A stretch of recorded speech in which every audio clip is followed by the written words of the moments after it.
నరేష్ సుంకరి గారు, ఎస్ఐఆర్ అనేది ఒకటి దేశవ్యాప్తంగా నడుస్తోంది. చాలా రాష్ట్రాల్లో కూడా బంగ్లాదేశీల్ని వాళ్ళని బర్మా వాళ్ళందరినీ కూడా పంపించేస్తున్నారు. మన తెలంగాణలో కూడా వచ్చే అవకాశం ఉంటుందంటారా? వస్తే ఎలాంటి పరిణామాలు ఉంటాయి? అసలు వాళ్ళందరూ ఇక్కడ ఉండడం వల్ల మన ఉద్యోగాలు కోల్పోవడం కానివ్వండి, భద్రతా లోపం కారణం కానివ్వండి, ఇలాంటి చాలా అంశాలు ముడిపడి ఉన్నాయి. సో ఎస్ఐఆర్ అన్నది దేశం మొత్తం అమలు అవ్వాలి అని ప్రజలు కోరుకుంటున్నారు. అదయ్యే అవకాశం ఉందండి. ఎస్ఐఆర్ అంటే ఓటర్ల సవరణ ప్రక్రియ అండి. అవును, ఒక మాటలో చెప్పాలి, సగటు సామాన్యుడికి అర్థం అవ్వాలి అని అంటే ఏంటి ఈ ఓటర్ల సవరణ ప్రక్రియ ఏంటి అని అంటే కనుక, అసలు మన దేశం వ్యక్తి ఎవరు, మన దేశం కాని వ్యక్తి ఎవరు, ఆ చనిపోయిన వ్యక్తి ఎవరు, చనిపోకుండా ఉన్న వ్యక్తి ఎవరు, ఈ అడ్రస్లో ఉంటున్న వ్యక్తి ఎవరు, ఈ అడ్రస్ మారిపోయిన వ్యక్తి ఎవరు అంటే క్లియర్గా ప్రతి ఒక్కరు కూడా ఈ యొక్క ఎలక్షన్స్ వచ్చేటప్పుడు దొంగ ఓట్లు వేస్తూ సంఘ వ్యతిరేక శక్తుల్ని ఎన్నుకునేటువంటి ప్రక్రియ ఈ ప్రజాస్వామ్య దేశంలో జరుగుతుంది. కాబట్టి ఎలక్షన్ కమిషన్ వారు ఇటువంటి ఒక ప్రక్రియకి పూనుకోవడం జరిగింది. ఇటువంటి క్రమంలో ఎన్నో ఎన్నో ఎన్నో ఎన్నో ఎన్నో బయటికి రావడం జరిగింది. ఈ రోజు కూడా సుప్రీంకోర్టు వారు ఏం చెప్పారు అంటే కనుక, ఆధార్ కార్డుని ఒక ఐడెంటిటీ కార్డు కింద గుర్తించి ఎలక్షన్ కార్డు తీసుకున్నాము అని అంటే కనుక, మీరు ఆధార్ కార్డు తీసుకున్న పక్క దేశం వాడు కూడా ఓటర్ కార్డు ఇచ్చి అతను దేశీయుడు అని చెప్పేటువంటి పరిస్థితి వస్తుంది. ఆధార్ కార్డు అనేది సంక్షేమ పథకాలు పొందడానికి కావాల్సినటువంటి ఒక ప్రాథమిక నిర్ధారణ పత్రమే తప్ప అది ఏమాత్రం కూడా భారతదేశం యొక్క పౌరుల యొక్క ఐడెంటిటీని గుర్తించేది కాదు అని చెప్పడం జరిగింది. సో కాబట్టి ఇక్కడ మనం మాట్లాడుకోవాల్సిన విషయం ఏంటి అంటే కనుక, పక్కన పశ్చిమ బెంగాల్ వెళ్ళామనుకోండి, అక్కడ మీకు ఒక 10 మంది పర్సన్స్ని ర్యాండమ్గా పోయి షట్లు పట్టుకున్నాం అనుకోండి, దాంట్లో 6 ఎవరు వెళ్తారంటే బంగ్లాదేశ్ వాళ్ళు వెళ్తారు. ఇక్కడ ఏం జరుగుతుంది అని అంటే కనుక, ఇంకొక ప్రధానమైన విపత్తు ఉంది.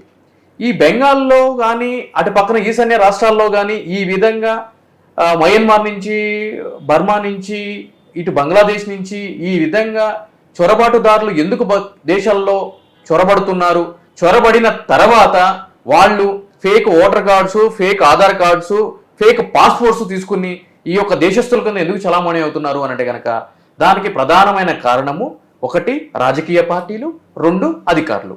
ఈరోజు రాష్ట్రాలకు సంబంధించి పక్క దేశంతో సరిహద్దు ఉన్నటువంటి రాష్ట్రాల్లో బోర్డర్ సెక్యూరిటీ ఫోర్స్ ఉంటుందండి. అంటే కేంద్ర ప్రభుత్వ ఆధ్వర్యంలో నడిచేటువంటి నిఘా వ్యవస్థ ఉంటుంది. ఆ వ్యవస్థలో వాళ్ళు వచ్చేటప్పుడు మీరు ఈ చొరబాటుదారులు ఎట్లా వస్తారనుకుంటున్నారు? భూమికి సొరంగం కట్టి లోపల నుంచి వస్తారనుకుంటున్నారా, లేదంటే కనుక గాలిలో పారాషూట్ లేపుకుని కింద ల్యాండ్ అవుతారనుకుంటున్నారా? ఎలా అనుకుంటున్నారు మీరు? నేను చెప్పనా? డైరెక్ట్ గా మంచి షూ వేసుకుని, తెల్ల సొక్క, మంచి నల్ల ప్యాంట్ వేసుకుని, 500 రూపాయలు నోట్ తీసుకుని ఆ కానిస్టేబుల్ చేతిలో పోయిన ఆ బోర్డర్ సెక్యూరిటీ ఫోర్స్ చేతిలో పెట్టి హాయ్ అనుకుంటే అక్కడ, బాయ్ అనుకుంటే ఇక్కడ వస్తారు. అవునా? మరి ఇంకెట్లా వస్తారండి? ఎట్లా అనుకుంటున్నారు మీరు? ఎట్లా వస్తారు? దొంగతనంగా వస్తారేమో, కాలువల్లోంచి, చెరువుల్లోంచి, చెట్లలో చాలా ఊహాగానాలు. నేను అందుకే అంటున్నా, పారాషూట్లు ఎగరటము, సొరంగాల నుంచి రావడము, వాటర్ నుంచి జల మార్గాల ద్వారా వస్తారేమో. ఫ్యామిలీస్ ఎలా వస్తున్నారా బాబు? పిల్లల్ని ఎట్లా వస్తారు? మేనేజ్ చేసి వస్తారు. అది కూడా ఎంత అనుకుంటున్నారు?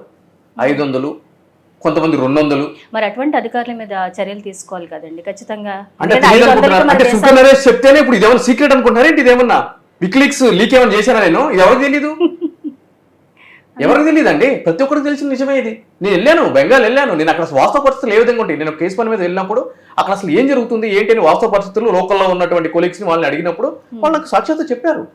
ఓకే. సో ఈ విధంగా జరుగుతాయి. ఇది పెద్ద అందరికి తెలిసిన ఇదే. సరే, అక్కడి నుంచి వచ్చారు, వాళ్ళ మీద యాక్షన్ తీసుకోవాలంటున్నారు. మన హైదరాబాద్ లో ఈ రోజు ఎంతమంది రోహింగ్యాలు నివాసం ఉంటున్నారు?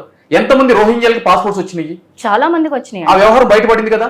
జిహెచ్ఎంసీకి సంబంధించి వాళ్ళకి బర్త్ సర్టిఫికేట్లు, వాళ్ళకి residential certificates, income certificates, Aadhaar కార్డులు. ఇక్కడ దౌర్భాగ్యం ఏంటంటే, ఇక్కడ పుట్టి పెరిగిన వాళ్ళకి చిన్న చిన్న కరెక్షన్స్ చేయాలంటే 100 సార్లు తిప్పుతారు.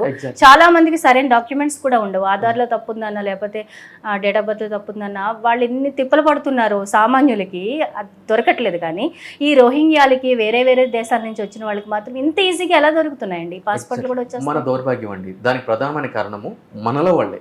శత్రువు బయట ఉండడండి. శత్రువు పాకిస్తాన్లోనో, బంగ్లాదేశ్లోనో, శ్రీలంకలోనో, చైనాలోనూ ఉండడండి. శత్రువు మన దగ్గరే ఉంటాడు. మన హైదరాబాద్ లో ఉంటాడు, జిహెచ్ఎంసీ కార్యాలయంలో పనిచేస్తాడు, పాస్పోర్ట్ ఆఫీస్ ఎస్బీలో పనిచేస్తాడు. వాడే మన శత్రువు. వాడు కక్కుర్తుపడే 500 రూపాయల నోటుకి పాస్పోర్ట్ వెరిఫికేషన్కి వెళ్తే ఎంత ఇస్తారండి? ఒక 500 రూపాయలు 1000 రూపాయలు చేతిలో పెడతారు. ఆ 1000 రూపాయల గురించి వాడు ఒక తీవ్రవాదికి వెరిఫికేషన్ చేసి పాస్పోర్ట్ చేతిలో పెడుతున్నాడు. వాడు ఏం చేస్తున్నాడు? మనలాంటి అమాయకులను 1000 మందిని చంపుతున్నాడు. ఎవరు బాధ్యులు? వాడా వీళ్ళ? సో కాబట్టి తగిన చర్యలు తీసుకోవాలి. తెలిసినా కూడా ఏం చేస్తున్నారు?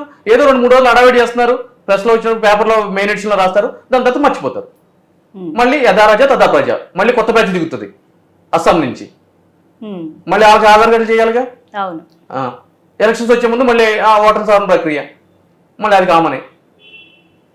నా ఓటు పీకేశారండి, నేను గొలవెత్తేటండి, నేను ఎవరికి చెప్పుకోవాలి నా బాధ?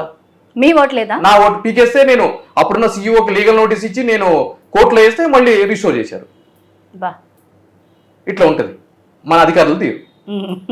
హిట్ టీవీ యాప్, ఇందులో short news, live news, entertainment shows, movies, digital magazines తో పాటు మీ జిల్లా వార్తలను కూడా ఫ్రీగా చూడొచ్చు. ఇంకెందుకు ఆలస్యం? వెంటనే హిట్ టీవీ యాప్ ని డౌన్లోడ్ చేసుకుని ఫ్రీగా ఎంటర్టైన్మెంట్ పొందండి. Hit TV app. Hit TV app. Please download hit TV app. Hit TV app ని ఫ్రీగా డౌన్లోడ్ చేసుకుని ఎంజాయ్ చేయండి. మీకు నచ్చిన ఎంటర్టైన్మెంట్ కోసం హిట్ టీవీ యాప్ ని ఫ్రీగా డౌన్లోడ్ చేసుకుని ఎంజాయ్ చేయండి. హిట్ టీవీ యాప్ ని డౌన్లోడ్ చేసుకుని ఆస్వాదించండి, ఆశీర్వదించండి. ఇంతమంది సెలబ్రిటీలు హిట్ టీవీ యాప్ ని డౌన్లోడ్ చేసుకోండి అని చెప్తున్నారంటే ఎంత మంచి యాప్ ఆలోచించండి. అమెరికా అమెరికా అమెరికా అమెరికాలో చదవాలనుకునే వాళ్ళకి విశ్వసనీయమైన పేరు మన శౌర్య కన్సల్టెన్సీ. UK లో 1 year masters, UK లో 1 year masters, 2 years work permit up to 5 years visa. Contact Saurya Consultancy. Contact 89851 89851.